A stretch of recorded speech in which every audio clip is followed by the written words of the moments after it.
যেহেতু এটা রোজার মাস, আমাদের বাসায় সবারই টমেটো সসটা খুব বেশি প্রয়োজন হয়। বাজার থেকে কিনলে একটু বেশি খরচ হয়ে যায়।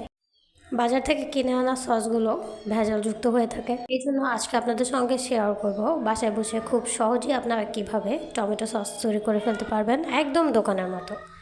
তো এখানে আজকে আমি প্রায় 2 কেজির মতো টমেটো নিয়ে নিয়েছি। টমেটোগুলোকে খুব ভালো করে ধুয়ে আমি একটা টমেটোকে 4 পিস করে কেটে নেব। দেখতে পাচ্ছেন এখানে আমি একটা টমেটোকে 4 পিস করে কেটে নিয়েছি। তো এভাবে করে কেটে নেবেন। এরপর টমেটোগুলোকে দিয়ে দিলাম কড়াইতে। এরপর দিয়ে দিব প্রায় হাফ কাপের মতো আস্ত আদা রসুন, আর দিয়ে দিব 5-6টার মতো শুকনো মরিচ। এবার এগুলোকে খুব ভালো করে সেদ্ধ করে নেব।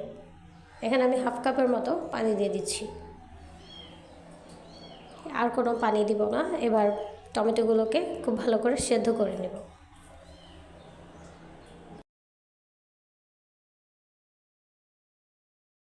মাঝে মাঝে একটু নেড়ে দিতে হবে, নাহলে নিচ দিয়ে লেগে যাবে, লেগে গেলে পুড়ে যেতে পারে।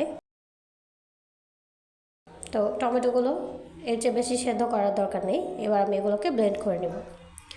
আমি টমেটোগুলোকে ব্লেন্ড করে নিয়েছি। এবার একটা ছাঁকনিতে বা আপনারা কোনো স্টেইনারে করেও ছেঁকে নিতে পারেন। সবগুলো টমেটোর কাটকে আমি এভাবে ছেঁকে নেব।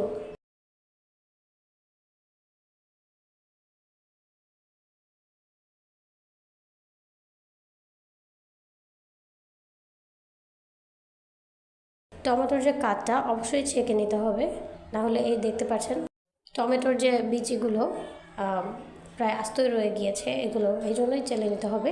এতে করে টমেটো সসটা একদম সুন্দর হবে, একদম দোকানের মতো হবে।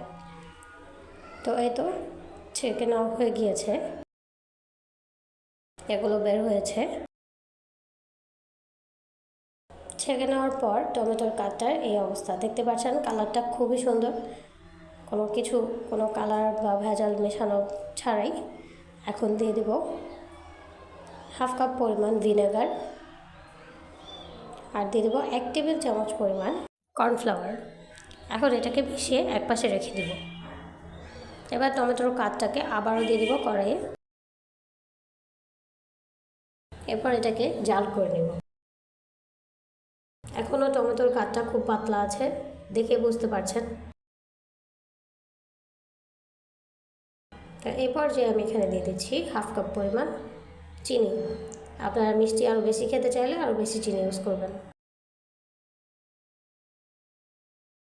টমেটোর কাঠটাকে খুব ভালো করে জাল করে নেব যতক্ষণ না ঘন হয়ে আসে।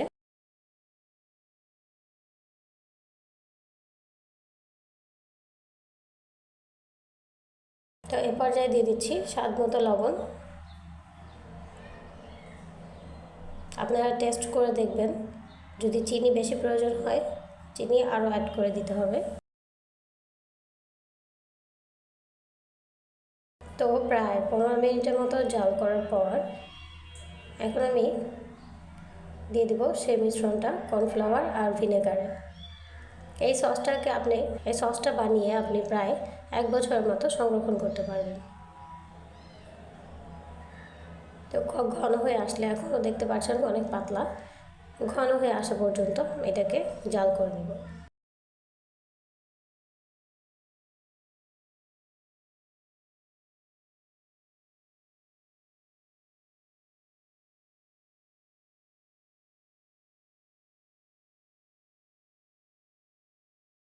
তো দেখতে পাচ্ছেন টমেটো সসটার কালারটা অনেকটা গাঢ় হয়ে গিয়েছে, আমার টমেটো সসটা হয়ে গিয়েছে।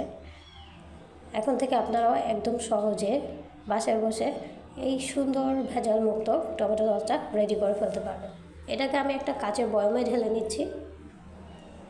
ঠান্ডা হওয়ার পর এটা আপনারা 1 বছরের মতো সংরক্ষণ করতে পারবেন। যখন টমেটোর দাম কম থাকে আপনারা বেশি করে টমেটো সস বানিয়ে ফেলতে পারবেন।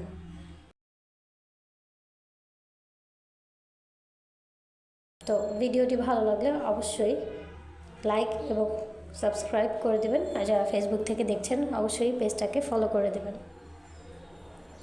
দেখতেই পাচ্ছেন সসটা খুব সুন্দর হয়েছে। এভাবে এখন থেকে বাসায় বসে খুব সহজে টমেটো সস রেডি করে ফেলা যাবে। তো ভিডিওটি কেমন লেগেছে অবশ্যই কমেন্ট করে জানাবেন। আল্লাহ হাফেজ।